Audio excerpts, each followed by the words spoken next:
Hello મિત્રો નમસ્કાર. તો આપણું ગુડ મોર્નિંગ અમદાવાદમાં થઈ ગયું છે. બધા ચગાવતા હતા પતંગ, તો હું અહીંયા ફિરકી પકડીને બેસી ગયો, કારણ કે આપણને પતંગ ચગાવતા આવડતી ન. અમને તો પતંગના કીના બાંધતા આવડતા નહોતા, તો આ બાંધતો તો કીના ને અમે બે શાંતિથી બેઠા હતા નવરા હાવ.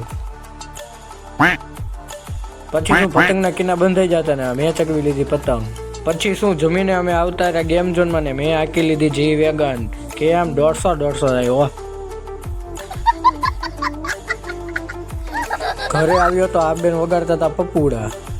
અમદાવાદની સાંજ પડી ગઈ, તો જોઈ લો તમે અમદાવાદનો નજારો. પતંગ ચગાવ્યા બાદ અમે બધાએ કરી લીધો ધાબા પર રાસ કરીને નીકળી ગયા અમે બહાર જમવા માટે. જમીને આવીને અમે કરી લીધી ઘરે ભજન સંધ્યા. આજનો આપણો મિની બ્લોગ ભજન સંધ્યામાં પૂરો થાય છે. તો તમને ગમ્યો હોય તો લાઈક, શેર અને સબસ્ક્રાઈબ કરો. મળવી પાછા બીજા મિની બ્લોગમાં.